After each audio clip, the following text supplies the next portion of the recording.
और सहारनपुर की सबसे हॉट सीट्स में से एक है देवबंद है। यहाँ पहुँच चुके हैं कि भाई तुम देवबंद कर दो या कुछ भी कर दो, उससे हमें कोई फ़र्क नहीं पड़ने वाला। एक फैक्ट की तरह हो गया है, लोग मान के चलते हैं कि मुस्लिम है तो बीजेपी को वोट नहीं देंगे।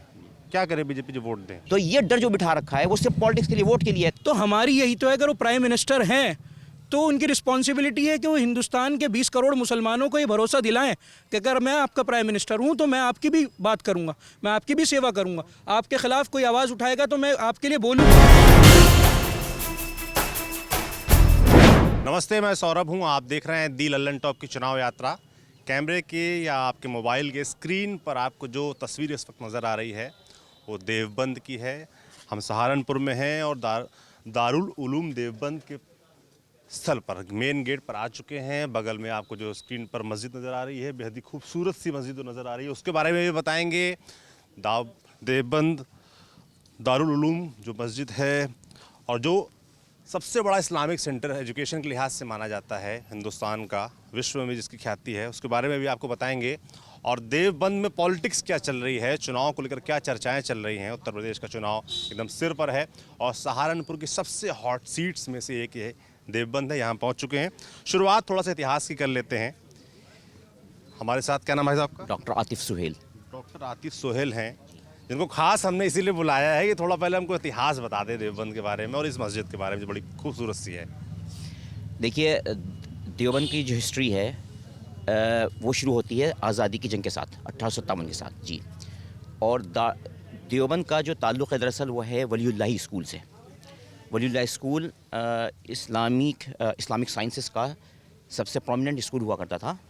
और 1857 में जब वलीउल्लाह स्कूल ख़त्म हुआ तो जो उसके आखिरी शागिर्द थे हज़रत मौलाना मोहम्मद कासिम नानोतवी रहमतुल्लाह अलैह, उन्होंने दारुल उलूम देवबंद की जो बुनियाद की दो मकसद से रखी। पहला मकसद तो था कि इस्लामिक साइंसेस को प्रोटेक्ट करना, जो कि वलीउल्लाह स्कूल की वजह से ख़त्म हो गया था, पेरिश हो गया था। दूसरा जो मकसद था वो था कि जो राष्ट्रवादी तहरीक शुरू हुई थी हिंदुस्तान के अंदर, हिंदुस्तान की आज़ादी की ख़ास तौर से, उसको जो है उसको आगे बढ़ाना। तो हज़रत मौलाना कासिम नानोतवी, हज़रत मौलाना रशीद अहमद गंगोही और इसके अलावा दीगर और लोगों ने 1857 के अंदर शामली के मैदान में बाकायदा जंग लड़ी, अंग्रेज़ों के साथ जंग लड़ी और अर्ली स्टेज पर उन्हें कामयाबी भी हासिल हुई। उसके बाद जब फेलियर हो गया उस म्यूटिनी का, तो उसके बाद फिर उन्हें लगा कि अब हमें जो है ना एकेडमिकली जो है कम्युनिटी को प्रोटेक्ट करने के लिए आना चाहिए। तो मुस्लिम कम्युनिटी के अंदर तालीम का जो ये एक समझना चाहिए इसको कि ये पहला समझ लीजिए कि एक इंटेलेक्चुअल रिवोल्यूशन था 1857 के बाद, और जिसका मकसद था कि हम अपने बच्चों को तालीम दें विदाउट कॉस्ट, विदाउट फंड्स। तो दारुल उलूम देवबंद की बुनियाद फिर 1866 में हज़रत मौलाना कासिम नानोतवी और हज़रत मौलाना रशीद अहमद गंगोही, हाजी आबिद हुसैन साहब जैसे हज़रात ने यहाँ रखी, और इस तरह से दारुल उलूम देवबंद का आगाज़ हुआ। और फिर इसने जो है बहुत सारी तहरीकों के अंदर हिस्सा लिया, और उसमें रेशमी रुमाल तहरीक है जो हज़रत शेखुल हिंद ने चलाई। हज़रत शेखुल हिंद हज़रत मौलाना कासिम नानोतवी के ख़ास शागिर्द हुआ करते थे, तो उन्होंने अपने उस्ताद की जो लेगेसी थी उसको कैरी फॉरवर्ड किया, और इस तरीके से जो है दारुल उलूम देवबंद ने एक 150 साल की बड़ी अजीमुशान तारीख़ रकम करी। और इसके दौरान में जो है दारुल उलूम ने हिंदुस्तान को ही नहीं बल्कि दुनिया को बहुत कुछ दिया। उन्होंने जो है बेहतरीन स्कॉलर्स दिए, बेहतरीन इंटेलेक्चुअल्स दिए, पॉलिटिशियंस दिए, और क्या कहना चाहिए आप नाम जो यहाँ से निकले हैं, जैसे मिसाल के तौर पर ख़ुद हज़रत शेखुल हिंद हैं जो रेशमी रुमाल तहरीक के बानी थे। उसके बाद जो है आपका Hazrat Maulana Ashraf Ali Thanvi, one of the prominent Sufi saint. उसके अलावा जो है आपका मौलाना उबैदुल्लाह सिंधी जो कि एक बहुत बड़े रिवोल्यूशनिस्ट थे, और उन्होंने अफ़गानिस्तान के अंदर जो है क्या कहते हैं आज़ादी की तहरीक को लेकर आगे बढ़े। ये तो वो लोग हैं जो अर्ली स्टेज के अंदर थे। उसके बाद अगर आप देखें तो निक अब्दुल अज़ीज़ जो कि मलेशिया के अंदर मुख्यमंत्री हुआ करते हैं कलंतान स्टेट के, वो भी दारुल उलूम देवबंद के प्रोडक्ट हुआ करते थे। मलेशिया में कई क्या कहते हैं जस्टिस जो हुए हैं वो दारुल उलूम देवबंद के प्रोडक्ट हुए हैं। तो इस तरह दारुल उलूम देवबंद ने अल्हम्दुलिल्लाह हर फील्ड के अंदर जो है ना क्या कहते हैं सर्विस दी, और क्या कहते हैं अपने प्रोडक्ट्स को उन्होंने आगे भेजा। चाहूँगा थोड़ा सा पढ़ाई क्या क्या होती है, किस किस तरह की एजुकेशन अंदर दी जाती है, थोड़ा आप बताएं। देखिए, दारुल उलूम देवबंद जो है ना प्योरली प्योरिटन इस्लामिक मूवमेंट है, और इसका जो मकसद है वो है इस्लामिक साइंसेस को प्रमोट करना। इस्लामिक साइंसेस का मतलब ये हो गया कि कुरान, हदीस और फ़िक़ह, इसको जो है प्रमोट करना। देखिए, हमारा जो दारुल का मकसद है वो है ऐसे स्कॉलर्स पैदा करना जो हिंदुस्तान ही में नहीं बल्कि दुनिया के अंदर इस्लाम की असल मैसेज को पहुंचाते रहें। और दारुल का मकसद ही इसलिए हुआ था कि मुसलमानों के अंदर जो हमारी ज़रूरियात हैं क्या कहते हैं एज आ मतलब कम्युनिटी लेवल पर जो ज़रूरियात हैं वो पूरी की जा सकें। और जो कम्युनिटी को लीड करने के लिए जो हमें जिस टाइप के रिलीजियस स्कॉलर्स की ज़रूरत है वो हमें प्रोवाइड करा सकें। तो दारुल उलूम देवबंद एक तरीक़े से पूरी तरीक़े से प्योरिटेनिकल इस्लामिक मूवमेंट है जो एक इस मकसद के साथ कायम किया गया था कि वो एक ऐसी तालीम दे जो पूरी तरीक़े से इस्लामिक साइंसेस ओरिएंटेड हो। जी, ये तो हो गए दारुल उलूम देवबंद का इतिहास और उसकी पूरी कहानी। अब बात करते हैं थोड़ा सा राजनीति की, क्योंकि भाई चुनाव सिर पे हैं। तो इतिहास हमने जान लिया, फिलहाल प्रेजेंट की बात करते हैं। प्रेजेंट में क्या चल रहा है, क्या माहौल है देवबंद का, क्योंकि काफ़ी हॉट सीट मानी जा रही है। और फिलहाल यहाँ से बीजेपी के विधायक हैं ब्रजेश सिंह रावत भी शायद उनका है ना, वो विधायक हैं। और समाजवादी पार्टी ने भी अपने प्रत्याशी घोषित कर दिया है कार्तिकेय राणा को, और बीएसपी की तरफ से राजेंद्र सिंह हैं। क्या माहौल इस बार दिख रहा है? सबसे पहले तो मैं जानना चाहूँगा कि काम कैसा रहा, जो यहाँ करंट विधायक हैं उनका काम कैसा रहा? देखिए, करंट विधायक को तो मैंने आज तक देखा भी नहीं 5 साल में। हैं कौन सिर्फ आप लोग के बीच? जी, नाम नहीं, मैं बताना, हमने तो देखा ही नहीं आज तक कि वो हैं कौन। तस्वीरें देखी हैं उनकी लगी हुई, 1-2 पोस्टर वगैरह देखे हैं, तो वो आए नहीं हैं यहाँ पर कभी। काम क्या हुआ ये तो मैं आपको बता दूँ कि देवबंद एक आलमी शोहरत याफ्ता शहर है। उनका सिर्फ एक ही एजेंडा रहा कि देवबंद का नाम चेंज करके देवरंद कर दें। हाँ, ये बड़ा मुद्दा मैंने सुना, ये खबरों में मैंने पढ़ा था, जब ये खबर चली थी तो बड़ा चर्चा भी इस बात को लेकर हुई थी। ये क्या मामला है? अच्छा, अब मैं आपको बता दूं कि हमारी तरफ से ये बात एक मैसेज जा चुका है। हज़रत मौलाना अशरफ मदनी साहब ये बात कह चुके हैं कि भाई तुम देवरंद कर दो या कुछ भी कर दो, उससे हमें कोई फ़र्क नहीं पड़ने वाला। उसके बदलने से अगर कोई विकास होता हो तो बताओ, पिछले 5 सालों में आपने क्या किया शहर के लिए, आप बता दें। किसी से भी जाके पूछने, जो प्रो बीजेपी वोटर्स हैं, आप उनसे जाके पूछिए कि उन्होंने शहर को क्या दिया। वो आए नहीं। हत्ता कि बहुत सारे यहाँ गांव ऐसे हैं जो जिन्होंने एक मुश्त उनको वोट दिया था, आज उनकी स्थिति ऐसी बन चुकी है ब्रिजेश साहब की कि वो उन गाँव में नहीं जा सकते वोट मांगने के लिए, क्योंकि उनके लिए कुछ किया ही नहीं। अच्छा, ये स्थिति सिर्फ देवबंद की नहीं है, पूरे यूपी में बताइए बीजेपी ने क्या किया, मुझे आप बता दें। मतलब अगर चाहे वो विकास का मुद्दा हो, चाहे वो ख़वातीन की सिक्योरिटी का मसला हो, मतलब कोई रोज़गार का मसला हो, किसी भी तरह का कोई भी मतलब बीजेपी के अचीवमेंट क्या है सिवाय पोलराइजेशन, डिवीज़न ऑफ पॉलिटिक्स, यानी कि लोगों को तकसीम कर देना, बांट कर वोट बांट लेना। अगर इस तरीके से मुल्क की तरक्की हो सकती हो तो ठीक है, वो इस तरह की पॉलिटिक्स करें। लेकिन जब तक कि देखिए डाइवर्सिटी और यूनिटी को मेंटेन नहीं किया जाएगा ना, डाइवर्सिटी के अंदर यूनिटी को मेंटेन नहीं किया जाएगा, आप ग्रो नहीं कर सकते। अगर फैमिली के एक सेक्शन को, एक बच्चे को, एक भाई को आप कमज़ोर कर दें तो फैमिली वीक होगी।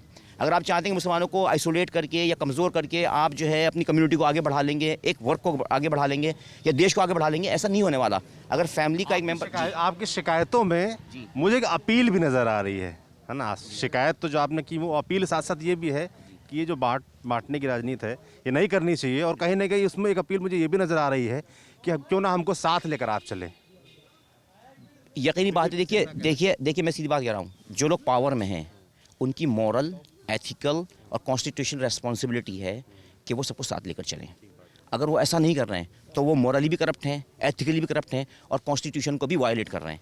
तो ये मेरी अपील नहीं है, मैं उनको उनकी रेस्पॉन्सिबिलिटी बता रहा हूँ कि ये आपकी रेस्पॉन्सिबिलिटी है जब आपने सत्ता संभाली है। देखिए, अगर आप जब मेजोरिटेरियन पॉलिटिक्स की बात करते हैं ना, तो जो भी एक जिम्मेदार पॉलिटिशियन होगा वो इस बात को मान के चलेगा कि जिन्होंने उसको वोट दिया उनके राइट्स प्रोटेक्ट करना इतना इंपॉर्टेंट नहीं है, बल्कि उनका राइट्स प्रोटेक्ट करना ज़्यादा इंपॉर्टेंट है जिन्होंने उनको वोट नहीं दिया।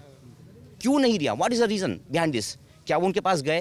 क्यों नहीं दिया, ये मैं भी जानना चाहता हूँ, क्योंकि जब भी मैं मुस्लिमों से मिलता हूँ ऐसा एक मान के चलते हैं, मतलब ये एकदम एक फैक्ट की तरह हो गया है। लोग मान के चलते हैं कि मुस्लिम हैं तो बीजेपी को वोट नहीं देंगे। क्या करें बीजेपी जो वोट दें? नहीं, ऐसा कभी नहीं है। देखिए, बहुत सारे मुसलमान जो है बीजेपी के अंदर भी हैं, ऐसी बात नहीं है। बीजेपी नेताओं से कभी हम मिलते हैं ना, तो उनसे पूछते हैं भाई कि क्यों इस तरह की बातें करते हैं या क्यों इस तरह का माहौल है, तो कहते हैं हमको वोट भी तो नहीं मिलता उनका। मतलब ये भी एक मुझे बात समझ में आती है। देखिए, जब आप राइट विंग पॉलिटिक्स करेंगे और राइट विंग पॉलिटिक्स के अंदर आप मेजोरिटेरियन पॉलिटिक्स की तरफ जाएंगे और माइनॉरिटी के राइट्स को वायोलेट करेंगे, तो फिर माइनॉरिटी कम्युनिटी कैसे आपके ऊपर ट्रस्ट करेगी? आप ये कहें मुझसे वोट भी लें, फिर आप मेरे राइट को प्रोटेक्ट ना करें। आप देखिए, आप कहते हैं तुष्टिकरण, यहाँ तो तुष्टिकरण, आप हिंदू तुष्टिकरण कर रहे हैं। यानी कि आप मुसलमानों का डर, यानी कि सिर्फ 18% या 16% पॉपुलेशन का डर आप 86% को दिखाते हैं। मुझे दुनिया में एक ऐसा कंट्री दिखाइए, एक कंट्री, चाहे वो डेवलप कंट्री हो या अंडर डेवलप कंट्री हो, दिखाइए जहाँ पर मेजोरिटी को माइनॉरिटी का डर दिखाया जाता हो, सिवाय इंडिया के। इंडिया का ऐसा वाहिद कंट्री है जहाँ पर माइनॉरिटी को मेजोरिटी को डर दिखाते हैं माइनॉरिटी का। दूसरी बात जी, मतलब मैं समझने की कोशिश करता हूँ, आप कह रहे हैं डर दिखाते हैं। जी, क्या ऐसा कुछ है वाकई? लोग इस पर विश्वास, इस पर बिलीव कैसे कर ले जाते हैं? मतलब ये भी मैं और लोगों से भी पूछता हूँ क्यों ऐसा बिलीव बन जाता है। ये जो डर वाली बात कर रहे हैं कि भाई इंडिया ऐसी पहली कंट्री भाई साहब कह रहे हैं जहाँ पर मेजॉरिटी को माइनॉरिटी का डर दिखाया जाता है और वोट ले लिया जाता है। क्या जवाब मैं पहले दे दूँगा आपको। देखिए इसमें सबसे बड़ी बात यह है माइंडसेट। देखिए जब आप हिस्ट्री को म्यूटिलेट करते हैं और हिस्ट्री को म्यूटिलेट करके आप ये कहते हैं कि मुसलमानों ने आप अपने इक़्तिदार में जुल्म किया आपके ऊपर, तो एक माइंडसेट आप सेट करते हैं, है ना। तो जब माइंडसेट सेट करते हैं तो और इसमें भी आप जानते हैं कि एक ख़ासतौर से जो हिंदी बेल्ट है उसमें जो एजुकेशन का जो लेवल है हमारा वो आप क्या है आप जानते हैं, है ना। मतलब किस टाइप की हमारी एजुकेशन है और वो एजुकेशन ना के बराबर है। तो माइंडसेट को सेट करके फिर उनको ब्रेन वॉश कर लेना वो बहुत आसान काम होता है। और जब ब्रेन वॉश हो जाता है ना तो सामने वाला ही समझ नहीं पाता कि मैं अच्छा क्या है बुरा क्या है। मैंने आपको कहा भाई ये आपके लिए ख़तरनाक है, बस ख़तरनाक है। ये नहीं देखा जाएगा कि इसके पीछे फैक्ट क्या है। हम एक डेमोक्रेसी में रहते हैं, डेमोक्रेसी में कभी भी माइनॉरिटी मेजॉरिटी से पावर छीन नहीं सकती, पॉसिबल ही नहीं है ना। हम एक डेमोक्रेटिक कंट्री के अंदर हैं जहाँ वोट चलता है। तो आपसे कैसे कोई आपसे आपका हक छीन लेगा या कौन ऐसे मुल्क के ऊपर कब्जा कर लेगा। अब मुगल थोड़ी आने वाले तलवार लेकर कि वो हिंदुस्तान में कब्जा कर लेंगे, वो दौर ख़त्म हो चुका। अब तो इलेक्टोरल पॉलिटिक्स का टाइम है, उसमें जो है वोट के ज़रिए आपको पावर आनी है। तो हमारे हिंदू भाइयों को मेजॉरिटी को समझना पड़ेगा कि जो बीजेपी है वो डर की पॉलिटिक्स करके इस मुल्क को बर्बाद कर रही है। देखिए जब डिवीज़न होगा ना तो डिवीज़न जो है ना वो डिस्ट्रक्शन लेकर आएगा, वो कभी भी कंस्ट्रक्शन लेकर नहीं आने वाला। तो ये डर जो बिठा रखा है वो सिर्फ पॉलिटिक्स के लिए, वोट के लिए है। देखिए उन्होंने मुल्क को तबाह कर दिया। आप देखिए उन्होंने महंगाई कहाँ पहुँचा दी, उन्होंने क्या कर दिया। लेकिन क्या एक नारा है जी मुसलमान को जो है वो डरा देंगे।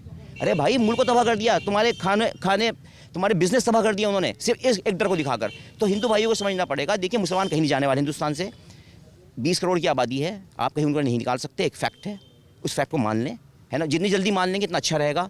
अगर आप इस फैक्ट को नहीं मानेंगे डिवीज़न और बढ़ेगा, रिफ्ट और बढ़ता चला जाएगा, चार्ज बढ़ता चला जाएगा। और उसका नुकसान क्या होगा, उसका नुकसान होगा एक भारी कोलिशन, और उसमें जो है ना सभी को नुकसान होगा। तो इसलिए हिंदू मेजॉरिटी को समझना पड़ेगा कि बीजेपी की जो पॉलिटिक्स है ना पोलराइजेशन की, सिर्फ अपने आप को पावर में लाने के लिए, ये बहुत डेंजरस पॉलिटिक्स है। ये मुल्क को तबाह कर बात से बिल्कुल इत्तेफाक रखता हूँ कि इस देश का मुसलमान इस देश का है, वो हमेशा यहीं रहने वाला है, कहीं नहीं जाने वाला है।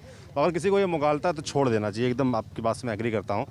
डर की बात कर रहे थे, ये डर क्यों फैल रहा है, ऐसा क्यों बिलीव कर ले जाते हैं, क्या लगता है? क्या नाम है आपका? मेरा नाम कासिम उस्मानी है। क्या करते हैं आप? मैं जामिया मिल्लिया इस्लामिया का स्टूडेंट हूँ। दिल्ली जी दिल्ली में ही रहता हूँ। रहने वाले देवबंद? मैं देवबंद के ही रहने वाला हूँ। अभी पढ़ाई कर रहे हैं? जी मैं लॉ कर रहा हूँ जामिया से। लॉ, जी वकील बनेंगे। देखिए क्या करेंगे, देवबंद में करेंगे या? देखिए जहाँ भी लोगों को खिदमत करने का मौका मिलेगा, सबसे पहले तो अपने लोग हैं। अपने लोगों को यहाँ पे देवबंद के अंदर एक ऐसा माहौल है, देवबंद को एक हमेशा टारगेट रखा जाता है। तो जाहिर सी बात अगर आप पढ़े लिखेंगे तो अपने लोगों को फ़ायदा नहीं पहुँचा पाएंगे, तो फिर आपकी पढ़ाई बेकार है। तो आप अगर डर की बात कर रहे हैं, देखिए मुसलमानों के दिल के अंदर ये डर पैदा कर दिया गया है कि बीजेपी है या आपके ख़िलाफ़ है। तो उसके कुछ रीज़न्स हैं। मुसलमानों ने इस चीज़ को एक्सेप्ट क्यों किया है, सबसे पहले इस चीज़ को समझने की ज़रूरत है। जो इनकी मेन लीडरशिप होती है, आज आप पुराने एग्जाम्पल्स मत लीजिए, अभी के ले लीजिए। आपने देख रहे होंगे आए दिन हर महीने कहीं ना कहीं धर्म संसद हो रही है। खुले तौर पर आपको जेनोसाइड की बात की जा रही है कि मुसलमानों को मार देना चाहिए, इनका धर्म परिवर्तन कराना चाहिए। और हालांकि अब तो सो कॉल्ड सेक्युलर लीडर्स जो हैं वो भी इसमें कूद गए। आपके केजरीवाल साहब के एंटी कन्वर्जन लॉ पे इसका लॉ बनना चाहिए। तो ये तमाम जो वारदात इस वक्त हिंदुस्तान के अंदर हो रही है, मुस्लिम लीडरशिप को मारने की बात कही जा रही है कि इनका कत्ल कर देना चाहिए। अगर कोई आवाज़ उठा रहा है असदुद्दीन ओवैसी तो उसको मार देना चाहिए।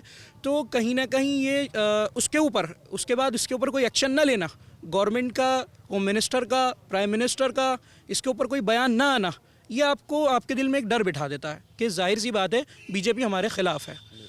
तो इसमें यही पॉइंट है। और ये धर्म संसद जैसे आयोजन है, पहली बात तो वो होने नहीं चाहिए। दूसरी बात अगर हो भी गए और गलत बात किसी ने की तो उसके खिलाफ सख्त कार्रवाई होनी चाहिए। और क्योंकि कार्रवाई नहीं होती है, इससे ये बिलीव मुसलमानों में बढ़ता है कि बीजेपी हमारे अगेंस्ट है। देखिए आप छोटा सा एग्जांपल ले लीजिए। न्यूजीलैंड के अंदर एक मुसलमानों के ऊपर अटैक हुआ, वहाँ की प्राइम मिनिस्टर ने आके मुसलमानों के बीच में खड़े होकर सॉलिडेरिटी दी। पिछले 7 सालों में कितनी मॉब लिंचिंग्स हो गई हैं, पिछले 7 सालों में माइनॉरिटी के ख़िलाफ़ कितने तरीके के उनको मारा गया, उनको गालियाँ दी गई खुलेआम। फेसबुक पे आप जामिया के अंदर देख लीजिए, हमारे सामने से आगे गोलियाँ चलाई गई। लेकिन उसके बाद क्या होता है कि 10 दिन 15 दिन जेल में रखेंगे, आप उनको छोड़ देंगे, और जो भी आपकी टॉप लीडरशिप होगी इसके ऊपर बिल्कुल चुप्पी सांध लेगी।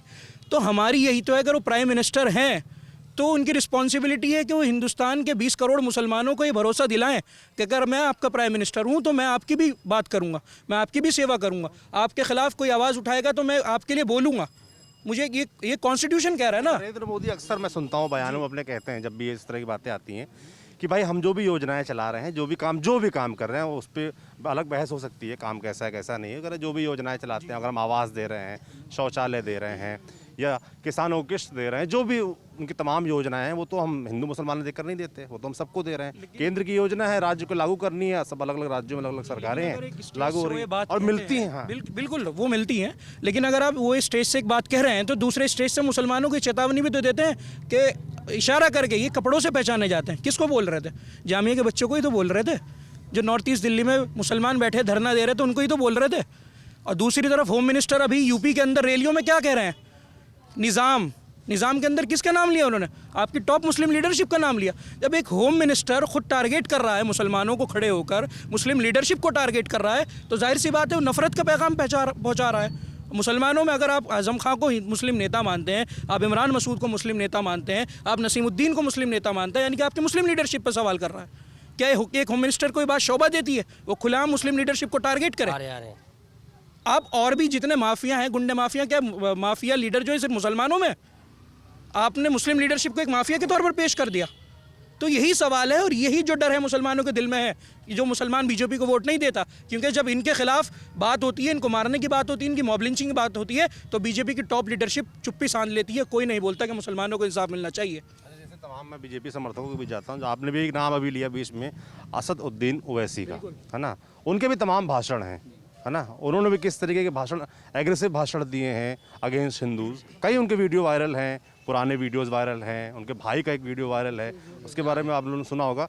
तो इस तरह के भाषण जो मुस्लिम्स की तरफ से आते हैं, या जो खासतौर पर मुस्लिम लीडरशिप की तरफ से आते हैं, वो आप लोग उसको कैसे एंटरटेन करते हैं, कैसे देखते हैं? क्योंकि ओवैसी की धीरे धीरे आप देखिए बढ़ रही है अपील लोगों के बीच, तो ऐसे लोग क्यों बढ़ रहे हैं? देखिए, ऐसा है कि असदुद्दीन ओवैसी साहब की बात आप जहाँ तक करते हैं, वो बहुत रिस्पॉन्सिबल, बहुत ही ज़िम्मेदार क्या कहते हैं पॉलिटिशियन है। अगर वो ऐसे ना होते तो उन्हें बेहतरीन पार्लियामेंटेरियन का खिताब इनाम ना मिलता।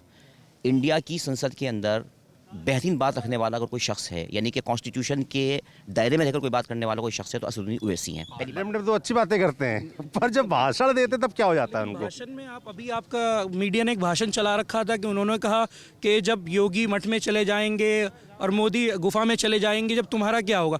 तो आप उस भाषण को जो है 45 सेकंड की क्लिप चला देते हैं, लेकिन जो 45 मिनट का बयान है उसके अंदर उन्होंने ये कहा था वो नहीं चलाया। आपने बिल्कुल हकीकत नहीं चलाई। उन्होंने ये बात कही थी जो पुलिस वाले, बिल्कुल मैं आपको शुक्रिया अदा करता हूँ, उन्होंने ये बात कही थी जो पुलिस वाले मॉब लिंचिंग के ऊपर खामोश हैं, जो अधिकारी ये खुलेआम मुसलमानों के मरने पर हंसते हैं। तुम बताओ, जब सरकार बदल जाएगी तुम अपना कहाँ मुँह छुपाते फिरोगे? जाहिर सी बात है सरकार बदलेगी तो मुसलमानों के खिलाफ जो भी अधिकारी थे किसी भी मॉब लिंचिंग में, किसी भी वारदात में, उनके ऊपर कार्रवाई होगी। तो ये एक साफ संदेश था। और जो भी आपकी सो कॉल्ड गोदी मीडिया है वो आपका सिर्फ आप वो जानते हैं, जाहिर सी बात है कि हिंदुस्तान की आवाम है, पढ़ी लिखी है नहीं, हम मीडिया पर चलाएंगे उसी के बाद पर हमारा भरोसा कर लिया जाएगा। आप यूपी की बात करिए, आप यूपी के मुस्लिम इश्यूज़ के ऊपर बात करिए। जितने भी सो कॉल्ड सेक्युलर पार्टीज़ आई हैं, चाहे समाजवादी पार्टी हो, चाहे बहुजन समाज पार्टी हो, ठीक है, इन लोगों ने हमेशा हमें एक वर्गलाने का काम किया। बोलते हैं कि बीजेपी आ जाएगी, बीजेपी का डर दिखा देते हैं। मुसलमान कभी अपने डेवलपमेंट के इश्यूज़ पर वोट क्यों नहीं देता? आप मुझे भी अफसोस रहता है जब भी मैं बात करता आप ये जो है आप डेटा क्यों नहीं देते? अभी CDPP का डेटा आया है जो असदुद्दीन ओवैसी साहब ने लखनऊ में बैठ के प्रेस कॉन्फ्रेंस में इशू किया है। उसमें बताया गया है कि 71.5% यूपी का मुसलमान इलिटरेट है, 15 साल की उम्र से ऊपर का। सिर्फ 4% मुसलमान यूपी के अंदर ग्रेजुएट है। क्या वजह है इसकी? आप ये मुद्दे इलेक्शन के अंदर क्यों नहीं लाते? हमारे बीच में आ जाते हैं कि भाई इसको वोट दे दो बीजेपी आ जाएगी, एक बार इसको वोट दे दो सीट बचा लो अपनी, बस बीजेपी आ जाएगी। हम अपने इशूज़ पर कब बात करेंगे? भाई हमारी हिस्सेदारी कहाँ है? हमारी पॉलिटिकल 19.26% मुसलमान है, वोट दे देता है, लेकिन जब आप मंत्री की बात आती है तो बेचारे एक समाजवादी पार्टी ने एक मंत्री बनाए थे आज़म खां साहब, जिनके पास ये तो बोलते हैं कि 9 मंत्रालय थे, लेकिन आज वही समाजवादी पार्टी 9 मिनट नहीं है कि ग्राउंड पर आकर उनको सपोर्ट कर दे कि इनको जेल से निकाला जाए, कलेक्टर ऑफिस के बाहर धरने दिए जाएं। टिकट दे दिया आपने, अभी टिकट से क्या हो रहा है? आपकी अगर लीडरशिप उससे उभर रही हो, मुसलमानों के काम हो रहे हो, जेल में बैठ के विधायक बन जाएंगे, हमारे लिए कौन क्या करेगा? हमारे लिए कौन आवाज़ उठाएगा? हमारी एजुकेशन के ऊपर कौन काम करेगा? आप बता दिए कितनी स्मॉल स्केल इंडस्ट्रीज डेवलप हुई देवबंद के अंदर। IMIM ने प्रत्याशी उतारा देवबंद में। देखिए हमारा जो सपोर्ट रहेगा ना, वो हमारी एक सोच को सपोर्ट है। आप प्रत्याशी कोई भी उतार दें, लेकिन हमारी जो एक सोच है अभी वो सिर्फ अपनी क़यादत के ऊपर है, उसको किस तरह स्ट्रॉन्ग करें। और आप अगर MIM की बात करते हैं, बहुत लोग कहते हैं कि कैंडिडेट अच्छा नहीं है, तो बिहार के अंदर 5 MLA बने, जिसमें से सिर्फ एक को एक्सपीरियंस था, अख्तरुल ईमान साहब को। उसके बाद असदुद्दीन ओवैसी साहब, जिस तरीके से स्कूल्स के अंदर मीटिंग होती है ना, पेरेंट टीचर्स मीटिंग, इस तरह उन विधायकों की मीटिंग होती है और वहाँ से पूरा होता है कि आपको ये काम करना है और मंथली रिपोर्ट जाती है कि आपने क्या काम किया। ये और किसी और पार्टी में नहीं देखेंगे आप कि एक खुद पार्टी प्रेसिडेंट विधायकों की मीटिंग लेता है, उनसे रिपोर्ट मांगता है हर महीने, बताओ अपने एरिया में क्या काम करा, नहीं करा तो क्यों नहीं करा। तो जाहिर सी बात है, हमारी एक सोच है अपनी मुस्लिम लीडरशिप को डेवलप करने के लिए। अगर आपको हमारा 19.26% वोट चाहिए तो फिर आप हमें हमारा डिप्टी CM भी चाहिए। जैसा कि भाई साहब कह रहे हैं कि देवबंद, भाई साहब कह रहे हैं कि इस सोच के साथ इस बार वोट करने वाले हैं कि किस तरीके से मुस्लिम लीडरशिप डेवलप हो और स्ट्रांग हो। क्या सभी लोगों का इससे इत्तेफाक रखते हैं? नहीं, हम इत्तेफाक नहीं रखते। असजर इलाही, मैं लॉ स्टूडेंट हूँ। मैं आपको बताऊँ, यहाँ MIM ने अपना कैंडिडेट उतारा है, वो सिर्फ वोट कटवा कैंडिडेट हैं। यहाँ पे सब मुसलमान हैं, सब मुसलमान भी यही चाहते हैं कि यहाँ पर BJP हारे और BJP को रोकना चाहते हैं। क्यों रोकना चाहते हैं? क्योंकि MIM वाला जो कैंडिडेट है इनका, उसके साथ सिर्फ दलित कैंडिडेट है। मैं इन भाई से पूछना चाहता हूँ, क्या पूरा मुस्लिम उस कैंडिडेट के साथ पूरा मुसलमान खड़ा है? नहीं खड़ा। यहाँ पे समाजवादी पार्टी ने अपना कैंडिडेट उतारा है, ठाकुर उसके साथ है और दलित भाई भी उसके साथ हैं, मुसलमान भी उसके साथ है। तो हम तो ऐसे के साथ जाएंगे जिसको सब समाज का वोट मिलता हो। बस ये हमारा कहना है। देखिए, अगर मैं फैक्ट्स की बात करता हूँ तो इनसे एक सवाल करना चाहता हूँ कि आप समाजवादी पार्टी को वोट दे रहे हैं, आप कार्तिक राणा साहब को वोट दे रहे हैं, जाहिर सी बात है कॉन्स्टिट्यूशनल राइट है, आपकी अपनी सोच है, आप वोट दीजिए।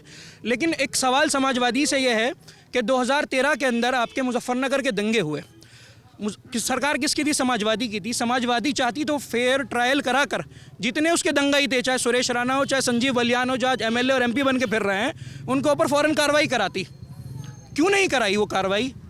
आज जो है आप गांव जाकर देखिए, मुजफ्फरनगर के आसपास जो लोग डर से आज से 9 साल पहले अपना गांव छोड़कर चले गए हैं, आज भी वो वापस नहीं आए। तो ये चीज़ आपके समाजवादी पार्टी वोट तो ले लेती है, पर जब समर्थन करने की बात आती है, जब ज़रूरत पड़ती है तो खुलकर सामने नहीं आती। चाहे उन्होंने आज़म खान का किस्सा बताया कि उनके समर्थन में नहीं आई, और चाहे वो मुजफ्फरनगर दंगे की बात कर रहे हैं। नहीं, ये तो अखिलेश जी ने खुल के कहा है हम आज़म खान के साथ हैं। अब्दुल्ला आज़म खान को उन्होंने फुल सपोर्ट दिया है, टिकट भी दिया है। अब ये भाई कहेंगे टिकट देने से क्या होता है? टिकट दिया है वही तो हिस्सेदारी है, और क्या है? आप ये बताइए। ये पिछले 5 सालों से और अभी तक हिंदुस्तान के अंदर जो होता आ रहा है, सारी पॉलिटिकल पार्टी मुसलमान को सिर्फ और सिर्फ वोट के वक्त याद करती हैं। मेरा सवाल ये है कि अगर हाथरस कांड होता है, प्रियंका गांधी रात को जाने के लिए इतनी उतावली रहती है वो कि किसी भी तरीके से वहाँ पहुँचने की कोशिश करती है, लेकिन उन्नाव के अंदर फैसल को मारा जाता है, कोई नेता एक ट्वीट तक नहीं करता है। कल 4 मरतबा के सांसद जो रह चुके हैं, असदुद्दीन ओवैसी पर हमला होता है। अभी तक आपके जितने सेकुलर नेता हैं, आपके राहुल गांधी हो, चाहे प्रियंका गांधी हो, अखिलेश यादव हो, उनके पास इतना वक्त नहीं है कि वो एक ट्वीट तक कर दें। ये है मुसलमानों का हाल है, जो आपका नाम लेना तक सिर्फ जिसको हमारा वोट चाहिए। अगर आप हमारा वोट चाहते हो तो हमारे हक की भी बात करेंगे, हम आपसे सवाल पूछेंगे। गोरखपुर के अंदर व्यापारी की हत्या होती है, अखिलेश यादव जाते हैं 20 लाख रुपए से मदद करते हैं, बहुत अच्छी बात है। लेकिन उन्नाव के अंदर फैसल मारा जाता है, लिंचिंग के अंदर आए दिन मुसलमानों की लिंचिंग की जाती है, कोई मुद्दा नहीं उठाता है, कोई पार्टी मुसलमानों के ऊपर बोलती नहीं है। रही बात आज़म खान की, 3 साल से वो जेल के अंदर बंद है। कितनी मरतबा अखिलेश यादव ने उनके लिए प्रोटेस्ट किया है, कितनी मरतबा अखिलेश यादव ने उनके लिए आवाज़ उठाई है। तो बात ये है कि हमें अब होश के नाखून लेने होंगे, हमें अपनी ऐसी पार्टी को चुनना होगा जो हमारी आवाज़ को उठाए। अभी तक के सिर्फ और सिर्फ बहुत बड़ा सवाल है जिसका हर कोई जवाब चाहता है कि इस बार यूपी का मुस्लिम, देवबंद का मुस्लिम किस सोच के साथ, इस सोच के साथ जाने वाला है, या जो भाई बता रहे हैं कि भाई BJP को रोकना है, इस सोच के साथ जाने वाला है। मुस्लिम लीडरशिप डेवलप करनी है, स्ट्रॉन्ग करनी है, या फिलहाल BJP को रोकना है, समाजवादी पार्टी की सरकार बनना है? देखिए, मैं देवबंद के कॉन्टेक्स्ट में बात करूंगा सिर्फ अभी एट द मोमेंट। देवबंद के कॉन्टेक्स्ट में मैं बात करूंगा कि देवबंद को पिछले 40-50 सालों में कोई MLA ऐसा नहीं मिला कि जो देवबंद के लिए कुछ कर सके। पहली बात ये है। इस बार देवबंद के अंदर 2 मुस्लिम कैंडिडेट मैदान के अंदर हैं। एक कांग्रेस से राहत खलील सिद्दीकी हैं और एक क्या कहते हैं MIM से उमर मदनी साहब हैं। अब उसमें देखना पड़ेगा कि अगर हम मुस्लिम की बात कर रहे हैं तो देखिए, मैं थोड़ा सा यहाँ से डिसएग्री करूँगा। कांग्रेस ने मुसलमानों को नो डाउट आज जिस कंडीशन में भी हम खड़े हुए हैं, चाहे वो बेहतर कंडीशन हो या बेहतर कंडीशन ना हो, उसके लिए कांग्रेस बहुत ज़्यादा जिम्मेदार है। और ये भी बात माननी पड़ेगी कि देखिए, इंडिया का जो सेक्युलर और कॉन्स्टिट्यूशनल स्ट्रक्चर है उसको अगर किसी ने स्ट्रेंथ दी है तो कांग्रेस ने दी है, ये बात भी माननी पड़ेगी। हम इससे डिसएग्री नहीं कर सकते। आज जिस कॉन्स्टिट्यूशन को हम एंजॉय कर रहे हैं और जिस क्या कहते हैं सेकुलरिज्म को हम एंजॉय कर रहे हैं, उसके पीछे कांग्रेस का बहुत बड़ी जिम्मेदारी है। 1947 में अगर कांग्रेस चाहती तो भारत को जो हिंदू राष्ट्र बना सकती थी, लेकिन उन्होंने नहीं, उन्होंने सेकुलर उसको चुना। अब देवबंद की कॉन्टेक्स्ट की बात करते हैं। देवबंद की कॉन्टेक्स्ट में बात करता हूँ। देखिए यहाँ पे 2 मुस्लिम कैंडिडेट मैदान के अंदर हैं, उमैर साहब हैं और क्या कहते हैं राहत खलील साहब हैं। मेरी पर्सनल अपील है और मैंने इससे पहले भी अपील की कि देखिए अभी तक हमने जो ना दलगत राजनीति के तहत अपने उम्मीदवार चुने हैं कि भैया समाजवादी का आ गया हमने चुन लिया, बीएसपी का आ गया हमने चुन लिया। लेकिन मैं चाहता हूं कि इस बार हमारी देवबंद की जो लोग हैं वो देवबंद के अंदर के ऐसे उम्मीदवार को चुने जिसकी शख्सियत साफ़ सुथरी हो, बहुत ईमानदार आदमी हो, जो अगर वो मुस्लिम है तो भी नमाजी भी हो, दीनदार भी हो, यानी कि वो समझता हो कि उसकी responsibility as a community leader क्या है।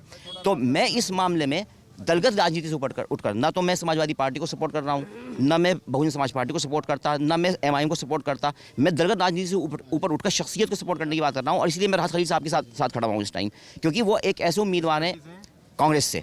जी, मैं पार्टी की बात नहीं कर रहा हूँ, मैं कांग्रेस पार्टी से ऊपर उठकर शख्सियत को देखकर कि वो ईमानदार आदमी है। देवबंद के लिए वो सूटेबल रहेंगे मुझे लगता है क्योंकि देवबंद के अपने हैं, देवबंद के बीच में से आ रहे हैं और देवबंद के जब बीच में से आ रहे हैं तो देवबंद के लिए कुछ करने की उनके अंदर चाहत भी है। ईमानदार हैं, बहुत ईमानदार आदमी है, अपनी मेहनत से कमाते हैं, उनके ऊपर कोई आरोप नहीं है। अब तक जितने हमारे एमएलएज आए हैं, मैं उनके बारे में कोई अपशब्द नहीं कहना चाहता, लेकिन उनकी जो हिस्ट्री है वो बहुत ब्लैक है।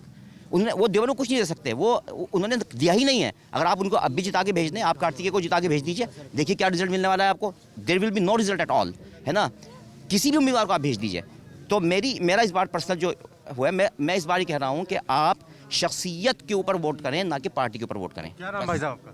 मेरा सलीम अहमद नाम है। क्या करते सलीम जी? मैं कारोबार करता हूँ। कारोबार करते। फिलहाल जो यहाँ पर चर्चा जिस सवाल पर चल रही है वो ये है कि किस सोच के तहत इस बार देवबंद का यूपी के मुस्लिम वोट देने वाला है।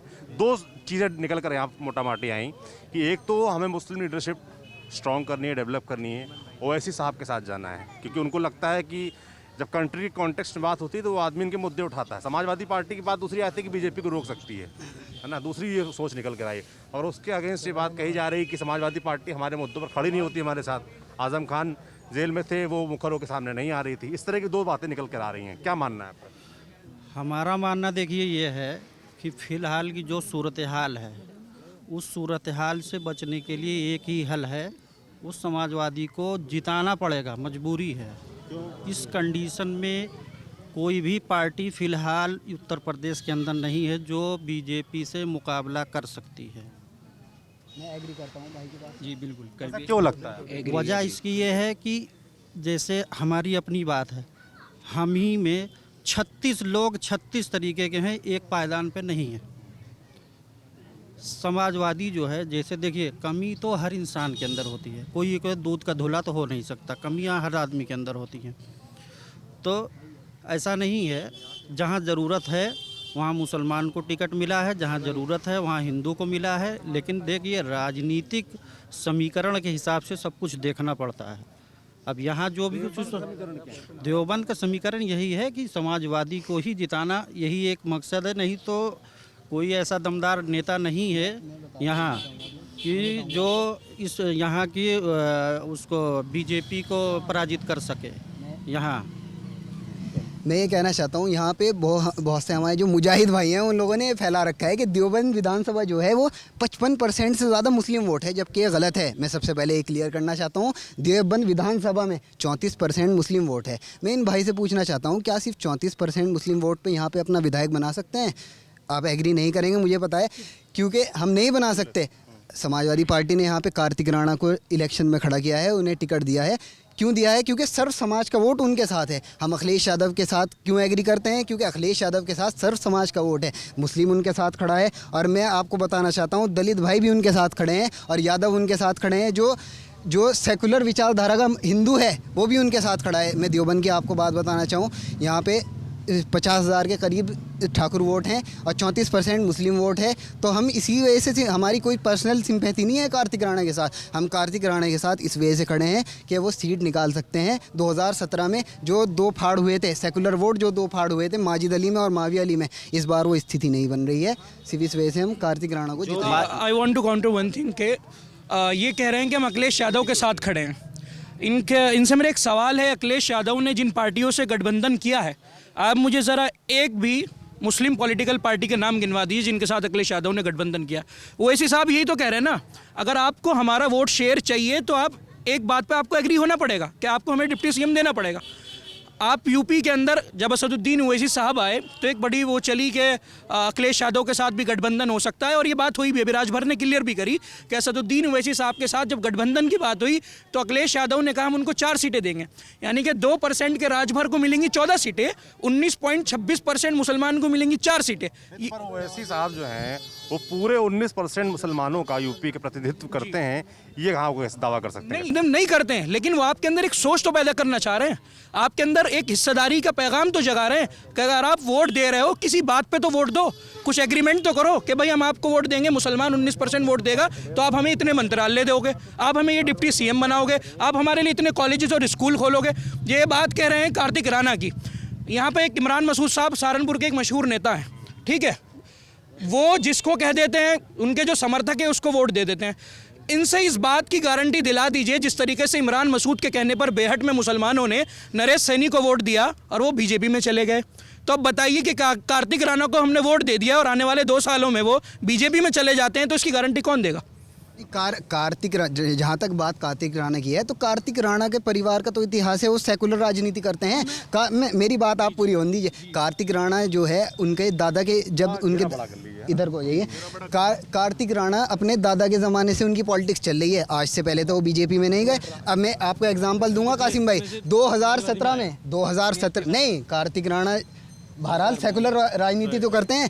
कार्तिक राणा का टिकट 2017 में कटा था, माविया भाई को टिकट दिया था, हमने एक मुश्त होकर माविया भाई को इलेक्शन लड़ाया था कि हाँ सिंबल पे चुनाव लड़ रहे हैं, लड़ाएंगे। तब भी बीजेपी में वो जा सकते थे, तब तो सरकार आ रही थी, वो तब नहीं गए, तो अब क्यों जाएंगे जब सरकार आने वाली है? मैं एक चीज़ आपकी काउंटर करूंगा कि आपको इतना पता होगा कि हिंदुत्व और हिंदुइज्म में क्या फ़र्क है। हिंदुत्व और हिंदुइज्म में क्या फ़र्क है? हिंदुत्व और हिंदुइज्म में क्या फ़र्क है? अगर आपको हिंदुइज्म पढ़ना है तो आपको गांधी को पढ़ना पड़ेगा। जब मुसलमानों पे हमला होता तो गांधी 11-11 दिन की भूख हड़ताल पे बैठ जाते थे। अगर आपको हिंदुत्व को पढ़ना है तो आपको सावरकर और गोलवालकर को पढ़ना पड़ेगा। आप ये कार्तिक राणा की वीडियो देखिए जो कह रहे हैं मेरे दिल में हिंदुत्व है, मेरे हिंदुत्व पे सवाल करा जा रहा है। जब अभी से एक नेता खुलेआम, ये सेकुलर पार्टी अपने आप को बता रहे हैं, सेकुलर नेता बता रहे हैं, वो खड़े होकर कह रहा है कि मेरे हिंदुत्व पे सवाल किया जा रहा है। हमें हिंदुओं से कोई वो नहीं है, हमारे बहुत सारे हिंदू भाई दोस्त हैं, हम हिंदुइज्म के साथ हैं। जो राम के नाम पर प्रसाद बांटे, हम उस हिंदुत्व के साथ नहीं है जो राम के नाम पर मुसलमानों की गर्दनें काटे। ये हिंदुत्व की बात कर रहे हैं। सौरभ भाई मैं आपको कहना चाहूँगा, आपने एक वीडियो और देखी होगी कार्तिक राणा की, फिर वो क्यों दिखाते? कार्तिक राणा ने कहा है कि अल्लाह ताला का साथ रहा तो हम चुनाव जीतेंगे, तो तब उधर से इल्जाम लग जाएगा फिर तो। देखिए मेरी बात, मैं हिंदू हूँ, हमें उस पर कुछ वो नहीं थे। आप उस सोच के साथ हैं जो मॉब लिंचिंग कर रही है, आप उस हिंदुत्व सोच के साथ हैं जो मुसलमानों के खिलाफ नफरत फैला रही है। अगर वो राम राम कर रहा है तो वो गलत कर रहा है क्या? मैं मुसलमान हूँ, मैं यहाँ मस्जिद में नमाज पढ़ूंगा तो मैं गलत करूंगा क्या? कार्तिक राणा ये बात कह रहे हैं वो हिंदू है तो हिंदू की बात कर नहीं आप सिर्फ भड़काने का काम कर रहे हैं। मैं बिल्कुल फैक्ट्स पे बात कर रहा हूँ। आप हिंदुइज्म और हिंदुत्व का फर्क पढ़िए भाई, किताबें पढ़िए। हिंदुइज्म में आपको फिर राम को और गांधी को पढ़ना पड़ेगा, हिंदुत्व में सावरकर और गोलवालकर को पढ़ना पड़ेगा आपको। थोड़ा अगला सवाल में अब इस क्या कह रहे हैं? अब मैं ये समझना चाहता हूँ कि तमाम नौजवान साथी हमारे बीच हैं, जो भी सरकार आती है, आने वाली जो भी सरकार है, सपा की आए, बसपा की आए, बीजेपी की आए, कांग्रेस की आ जाए, जिसकी भी आ जाए, उससे क्या एक्सपेक्टेशंस क्या हैं आप लोगों की? मुस्लिमों की क्या एक्सपेक्टेशंस हैं? सर सबसे पहली एक्सपेक्टेशन हमारी ये है कि जो मुसलमानों का हाल किया गया है पिछले 5 सालों के अंदर, और जिस तरीके से आए दिन धर्म संसद होती है और आए दिन मुसलमानों की लिंचिंग होती है, हर तीसरा आदमी मुसलमानों को खड़े होकर के धमकियाँ देता है, सुल्ली ऐप बुल्ली ऐप के जरिए मुसलमान औरतों की बोली लगाई जाती है। ये इस तरह की सब चीज़ें, सब नफरत की राजनीति ख़त्म की जाए, और जो लोग इस तरह की राजनीति कर रहे हैं या जो लोग इनके पीछे हैं वो सब जेल की सलाखों के अंदर हो, और जो बेगुनाह मुसलमान जेलों के अंदर हैं उन सबको बाइज्जत बरी किया जाए। जो लोग राजनीति का शिकार हैं वो जेलों के अंदर योगी जी ने उनको डाला है। आप देख लीजिएगा एक मुख्यमंत्री, एक स्टेट का मुख्यमंत्री किस तरह की लैंग्वेज यूज़ करता है, ठोंक देंगे। आए दिन उनके आप सुबह में उठेंगे, ट्वीट पढ़ेंगे तो आपको ताज्जुब होगा। आप ठोक देंगे तो हम क्रिमिनल्स के लिए बोलते हैं। वो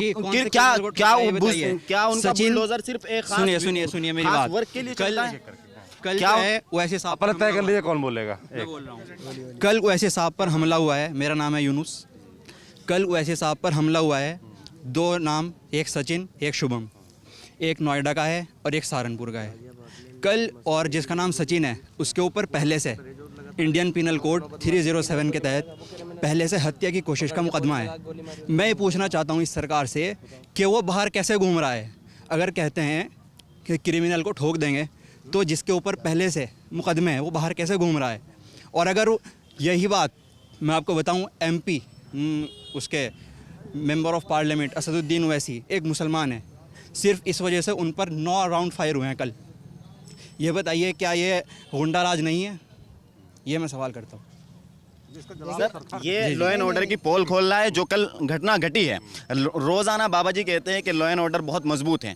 यूपी के अंदर आप देखेंगे कानून राज आ गया। क्या ये कानून राज है? अगर एक सांसद के ऊपर जो 4 मरतबा का सांसद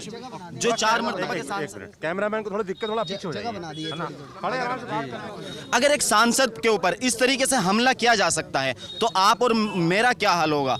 आप इस यूपी के अंदर देख लीजिएगा, खुलेआम हत्याएं हो रही है। लेकिन माफिया का जो लफ्ज़ है वो 4-5 मुसलमानों के साथ जोड़ करके देखा जा रहा है। सिर्फ उनको माफिया नज़र आते हैं तो नाहिद हसन नज़र आते हैं। अगर उनको माफिया नज़र आते हैं तो सिर्फ आजम खान उनको सबसे बड़ा माफिया नज़र आता है। उनके खुद के गन्ना मंत्री सुरेश राणा उनको माफिया नज़र नहीं आते, जिन्होंने 2013 का पूरा दंगा कराया था। पूरा उनका दंगा में नाम है। कितनी FIR उनके ऊपर दर्ज है? क्या उनके ऊपर कोई कार्रवाई हुई? योगी सरकार ने आते ही सबसे पहले अपने नेताओं के ऊपर जो FIR दर्ज थी वो सारी FIR वापस लेने का काम किया है। आप लोग ओवैसी साहब के ऊपर जो गोली चली उससे काफी नाराज नजर आते हैं और नाराज। भाई सुन तो लो, सवाल पूछना चाहते हैं। रुक जाओ, 1 मिनट रुक जाओ। बात ओवैसी की नहीं है, बात है अगर एक सांसद के ऊपर जो 4 मरतबा का सांसद रह चुका है उसके ऊपर खुलेआम इस तरीके से गोलियां चलाई जा सकती है तो आप समझ सकते हैं कि यूपी के अंदर कैसा लॉ एंड ऑर्डर है। बिल्कुल गलत है, ये बिल्कुल भी नहीं होना चाहिए था और जो भी जिम्मेदार उनके खिलाफ सख्त से सख्त कार्रवाई होनी चाहिए। इसमें कोई दो राय नहीं है। यूपी के अंदर सिर्फ और सिर्फ नाम को देख करके कार्रवाई होती है। अगर आपका नाम मुसलमान है, आप किसी भी तरीके से मुसलमान से जुड़े हुए हैं तो आपके ऊपर कार्रवाई होगी। आप देखिएगा हरिद्वार के अंदर धर्म संसद होती है, 4 दिन तक के कोई FIR नहीं होती। अगर मुसलमान कोई जरा सा भी बोलता है तो उसके ऊपर फौरन FIR हो जाती है, फौरन उसको उठा लिया जाता है, फौरन UPA लग जाती है। कौन कौन सी धाराओं में उसके खिलाफ मुकदमे दर्ज होते हैं। ओवैसी साहब पे गोली चलने के बाद में कुछ सोशल मीडिया पोस्ट और कुछ एक्सपर्ट्स की बात सुन समझ रहा था।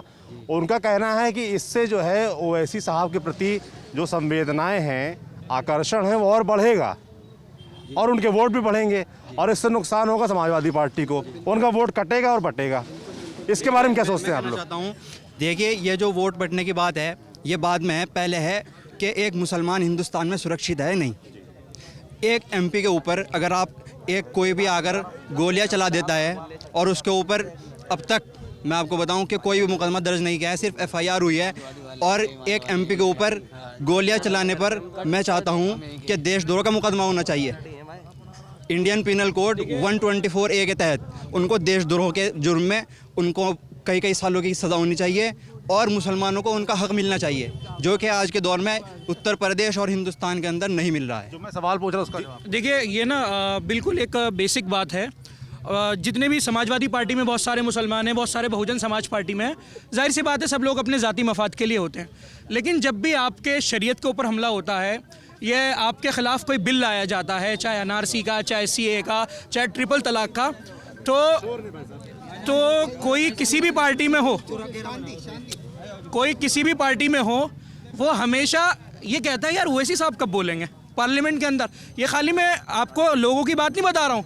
इम्तियाज़ जलील साहब जो MP हैं, वो एक बार दिल्ली में उन्होंने कहा कि जब मैं पार्लियामेंट के अंदर जाता हूँ तो समाजवादी वाले, बहुजन समाज पार्टी वाले जो MP हैं वो आके कहते हैं हम सदर साहब की तकरीर सुनने के लिए बैठे हैं। यानी कि जो दूसरी पार्टियों में मुसलमान हैं, जब आपके ऊपर हमला होता है, आपके शरीयत पर हमला होता है, वो कहीं ना कहीं एक ही उम्मीद उसकी पार्लियामेंट में रहती है, असदुद्दीन ओवैसी, कि भाई वो बोलेंगे हमारे लिए आवाज़ उठाएंगे।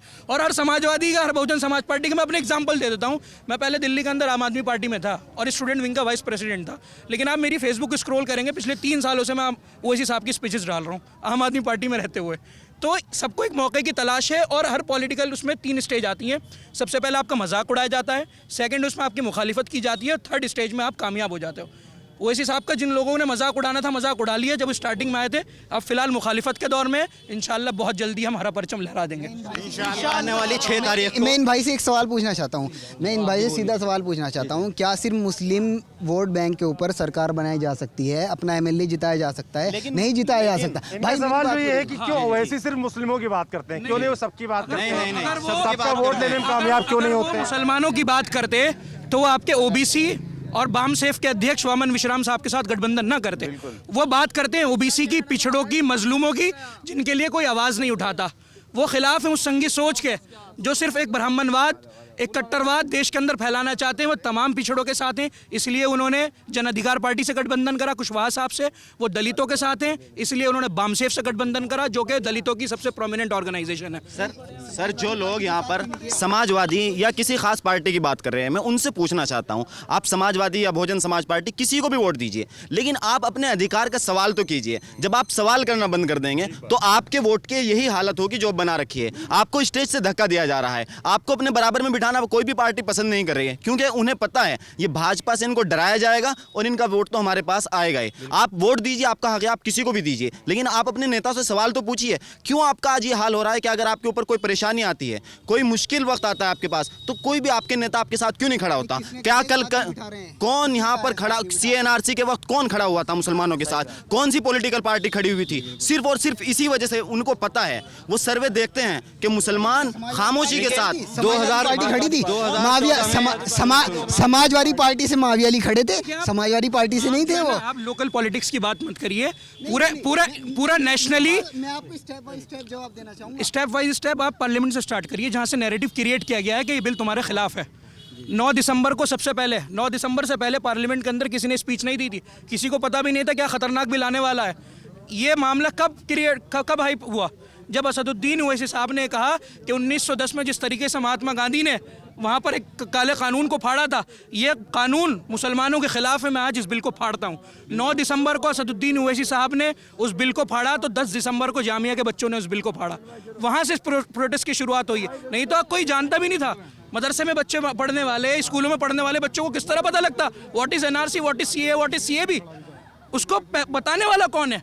वो नैरेटिव क्रिएट करने वाला, उसको बताने वाला है मुसलमानों आपके खिलाफ है। जहाँ वहाँ से प्रोटेस्ट स्टार्ट हुए हैं भाई, आप बिल्कुल बेसिक से स्टार्ट करिए। चलिए भाई, ओवैसी साहब और समाजवादी पार्टी वाली बहस काफ़ी हो गई। अच्छा, मैं जब भी मुस्लिमों के बीच जाता हूँ तो मैं उनसे एक सवाल ही ज़रूर पूछता हूँ कि भाई फ़िलहाल तो रूलिंग पार्टी केंद्र में है BJP, राज्य में भी BJP है 5 साल से, आगे क्या होगा नहीं पता। और ये मान के चला जाता है कि BJP को मुस्लिम वोट नहीं मिलता है ना। मैं BJP वालों से पूछता हूँ आप क्या कर रहे हैं मुस्लिमों के लिए, मुस्लिमों से भी पूछता हूँ कि BJP क्या करे जो आप लोग उनको वोट देने लगे। सर सबसे पहले मैं आपसे पूछना चाहता हूँ, बीजेपी क्या चाहती है कि मुस्लिम उसको वोट दें? बीजेपी कभी मुस्लिम को इस देश का नागरिक समझते हैं? जिस तरीके के वो 80 आप देख लीजिएगा मुख्यमंत्री किस तरह का भाषण देते हैं, 80 वर्सेस 20, तो इससे आप साफ दर्शाता है कि वो उनको मुस्लिम वोट चाहता ही नहीं। अगर आप मुझे मारने की बात करोगे तो मैं आपके साथ किस बुनियाद पे आऊँगा? अगर आप मुझे ख़त्म करने की बात करेंगे, मेरे खिलाफ आप नफ़रत फैलाएंगे। पिछले 7 सालों के अंदर सर इस मुल्क के अंदर, इस स्टेट के अंदर जो एक नफ़रत भरी तरीके के एक गोदी मीडिया 15 मिनट और 20 मिनट का अपना एक एजेंडा चला करके वो ख़त्म हो जाते हैं, वो अपने घरों में जाकर सोते हैं। लेकिन उसके ज़रिए से जो कल का वाक़या पेश आया वो किसकी वजह से आया? वो जो धर्म संसद हुई है जिसमें ओवैसी के ख़िलाफ़ या मुसलमानों के ख़िलाफ़ गालियाँ दी गई है, नफ़रतें भरी गई है, कत्ल करने की बातें की गई है। ऐसे ही कोई किसी को मारने के लिए उतारू नहीं होता, ऐसे ही कोई किसी पे गोली नहीं चला देता। उसके पीछे बहुत इन्होंने बोली कि भाई क्योंकि नफ़रत फैलाई जाती है हमारे खिलाफ अच्छे बयान नहीं आते हैं। और क्या? और सर यहाँ पर मैं आपको देवबंद का बताऊँ, देवबंद में बीजेपी ने सिर्फ देवबंद का नाम बदलने के अलावा एक तिनके का विकास नहीं किया है। देवबंद में मुसलमानों को टारगेट करते हैं और नाम बदलने का काम करते हैं, मतलब विकास के नाम पे भी नहीं होता यहाँ पर। मैं आपको बताऊं सर, विकास की तो बात ही छोड़ दीजिएगा, पिछले 5 सालों के अंदर अगर विकास होया होता तो आज हमारे मुख्यमंत्री विकास के नाम पर वोट मांग रहे होते हैं। अगर आप डीजल और पेट्रोल और गैस महंगा होने से इस देश को ये देश मजबूत होता। अगर कोरोना की सेकंड लहर में आप बोलते हैं कि ऑक्सीजन की कमी से कोई एक व्यक्ति भी नहीं मरा, तो आप उस चीज़ पर वोट क्यों नहीं मांग रहे? आप अपने विकास पर क्यों नहीं वोट मांग रहे? आप सिर्फ और सिर्फ आज गंदी सियासत, नफरत भरी सियासत करते हैं। आप रोजाना के उनके ट्वीट देख लीजिएगा, उनके भाषा देख लीजिएगा, आपको लगता है कि वो मुख्यमंत्री हो सकता है। हिंदू मुस्लिम की राजनीति जो है वो खत्म होनी चाहिए। बिल्कुल खत्म विकास से बात, विकास विकास हमारे यहाँ पर हिंदू और मुसलमान सब एकजुट होकर रहते हैं, लेकिन जो सरकार है यहाँ पर वो लोगों को बांटने का काम करती है। बट क्यों जाती है सर, हमको समझ नहीं आता। देखिए आप अगर जब पूरे दिन जब मैं हिंदुओं के बीच जाता हूँ वो भी यही बात कहते हैं, जब मुस्लिमों के बीच आता हूँ तो वो भी यही बात कहते हैं, और वोट डालने की जब बात आती है तो उनको वही याद आता है। समझ नहीं आता मुझे चक्कर क्या है। जब पूरे दिन एक खास क्या बोल रहे हैं? जो लोग आतंकवाद हैं वे लोग बंटवाते हैं।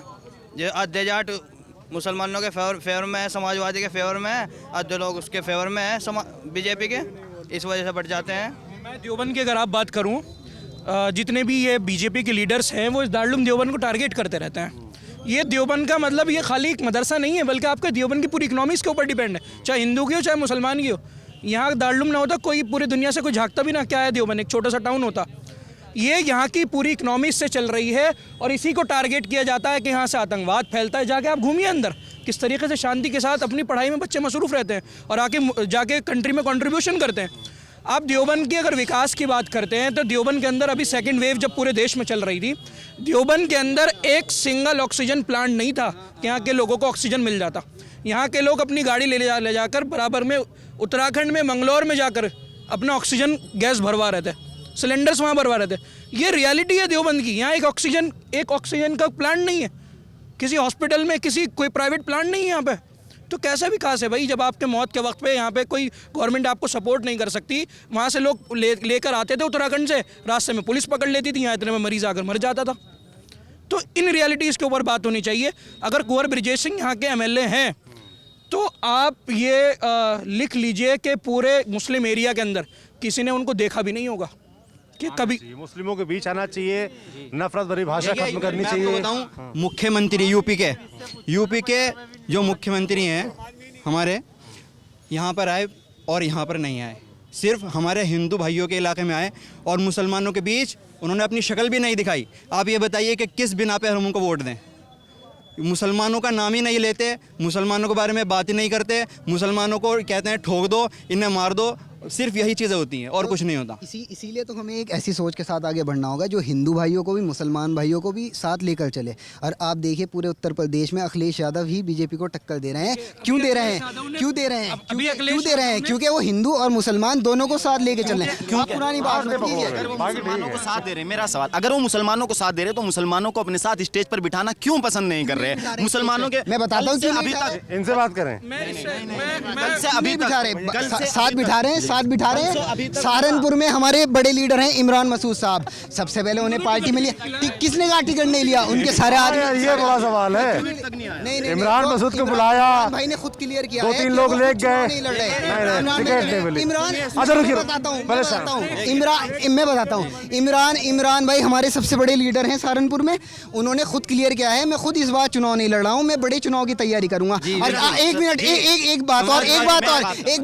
बात और रागी बंजुम, डॉक्टर रागी बंजुम को जिलाध्यक्ष बनाया, क्या वो मुसलमान नहीं है? वो उसने साथ नहीं बिठाया। डॉक्टर राजी सर मेरा सवाल देखिए, कांग्रेस को छोड़कर सर मेरा सवाल आपसे, भाई कह रहे हैं कि मुसलमान और हिंदू को साथ लेकर चल रहे हैं। अगर वो हिंदू और मुसलमानों को साथ लेकर चल रहे हैं, जब किसान आंदोलन चल रहा था तो वो पहुंचते हैं राकेश टिकैत से मिलने, लेकिन जब CNRC चल रहा था क्या वो शाहीन बाग में गई है? क्या वो देवबंद में आई है? जहां जहां पर आंदोलन हो रहा था मुसलमानों को गोलियां मारी जा रही थी, क्या अखिलेश यादव ट्वीट कर रहे थे? क्या अखिलेश यादव मुसलमानों से मिलने जा रहे थे? क्या वो मुसलमानों के मुद्दों को पार्लियामेंट के अंदर उठा रहे थे? मेरा सवाल ये है, किसी को कुछ नए लोगों से बात भी कर लें। क्या नाम है आपका? मेरा नाम मोहम्मद अकमल है, मैं दूध वाला हूँ।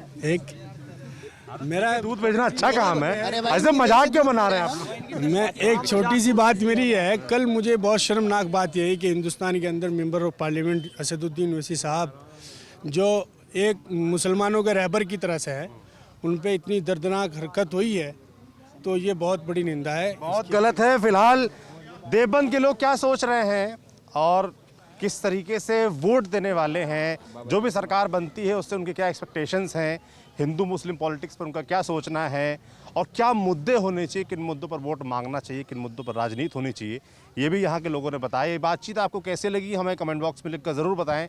बाकी देखते रहिए दी लल्लन टॉप की चुनाव यात्रा। मैं सौरभ हूँ और कैमरे के पीछे मेरे साथ जेरी हैं। शुक्रिया।